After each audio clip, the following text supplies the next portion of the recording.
بسم اللہ الرحمن الرحیم۔ کیا آپ نبی کریم صلی اللہ علیہ وسلم کے ساتھ عیدگاہ گئے تھے؟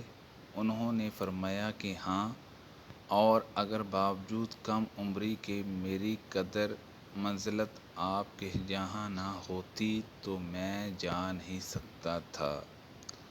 آپ اس نشان پر آئے جو کثیر بن سلت کے گھر کے قریب ہے۔ آپ نے وہاں نماز پڑھی، پھر خطبہ دیا، اس کے بعد عورتوں کی طرف آئے۔ آپ کے ساتھ بلال رضی اللہ عنہ بھی تھے۔ آپ صلی اللہ علیہ وسلم نے انہیں وعظ اور نصیحت کی اور صدقے کے لیے کہا۔ چنانچہ میں نے دیکھا کہ عورتیں اپنے ہاتھ سے بلال رضی اللہ عنہ کے کپڑے میں ڈالے جا رہی تھیں۔ پھر ان حضور صلی اللہ علیہ وسلم اور بلال رضی اللہ عنہ گھر واپس ہوئے۔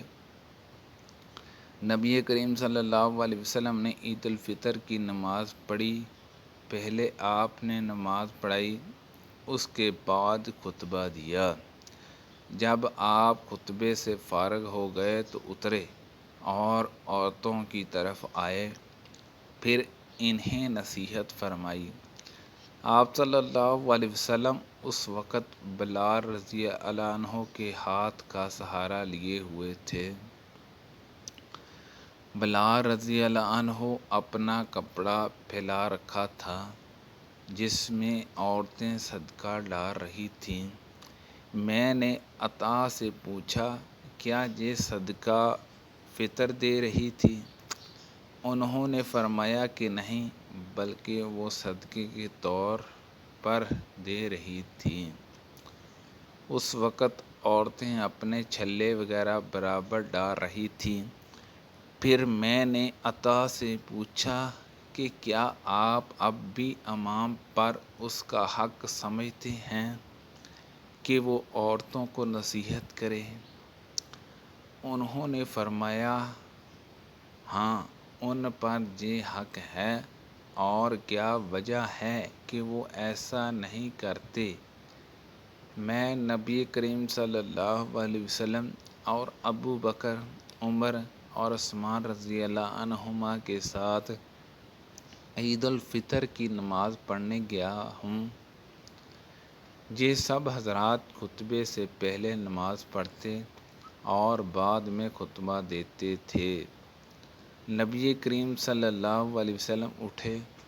میری نظروں کے سامنے وہ منظر ہے جب آپ صلی اللہ علیہ وسلم لوگوں کو ہاتھ کے اشارے سے بٹھا رہے تھے۔ پھر آپ صفوں سے گزرتے ہوئے عورتوں کی طرف آئے۔ آپ کے ساتھ بلال تھے۔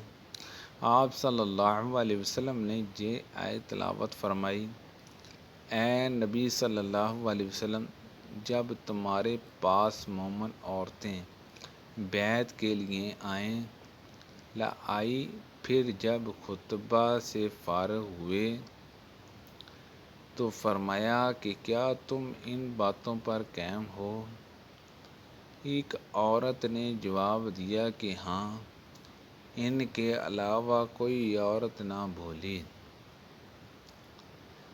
حسن کو معلوم نہیں کہ بولنے والی خاتون کون تھی۔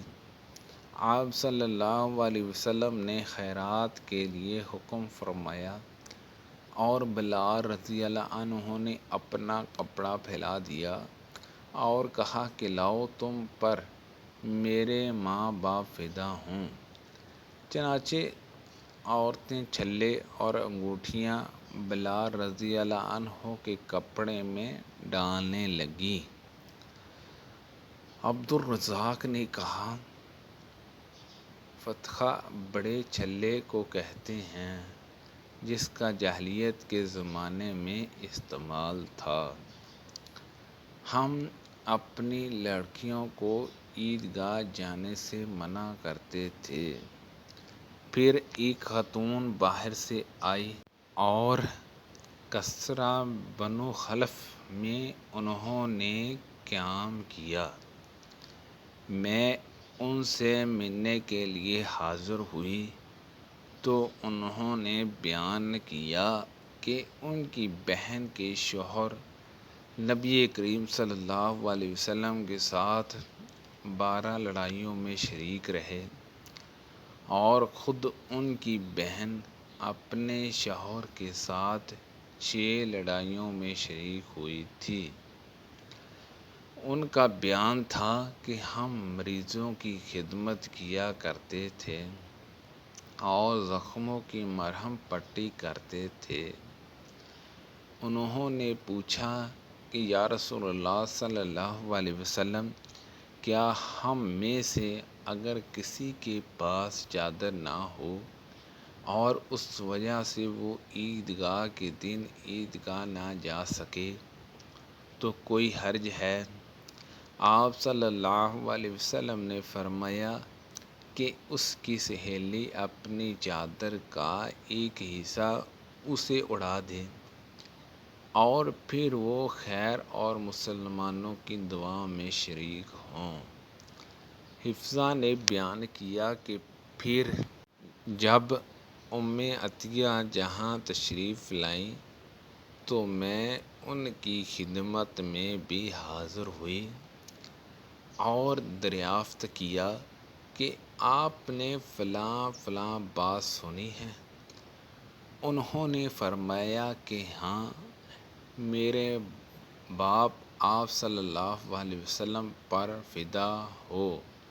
ام عطیہ رضی اللہ عنہا جب بھی نبی کریم صلی اللہ علیہ وسلم کا ذکر کرتی تو یہ ضرور کہتی کہ میرے باپ آپ پر فدا ہو۔ ہاں، تو انہوں نے بتلایا کہ نبی کریم صلی اللہ علیہ وسلم نے فرمایا کہ جو ان پردہ والی یا جوان اور پردے والی باہر نکلیں۔ شبہ ایوب کو تھا، البتہ 1000 عورتیں عیدگاہ سے علیحدہ ہو کر بیٹھیں، انہیں خیر اور مسلمانوں کی دعا میں ضرور شریک ہونا چاہیے۔ حفصہ رضی اللہ عنہا نے کہا کہ میں نے ام عطیہ رضی اللہ عنہا سے دریافت کہ 1000 عورتیں بھی؟ انہوں نے فرمایا، کیا 1000 عورتیں عرفات نہیں جاتیں؟ اور کیا وہ فلاں فلاں جگہوں میں شریک نہیں ہوتی؟ پھر اجتماع عید کی شرکت میں کون سی قباحت ہے؟ سبحان اللہ عز و جل۔ اللہ پاک سے دعا ہے کہ اللہ پاک ہم سب کو ان حدیثوں پر عمل کرنے کی توفیق عطا فرمائے۔ اللہ پاک ہم سب کو صحت و تندرستی عطا فرمائے۔ آمین بجاہ النبی الامین صلی اللہ علیہ وسلم۔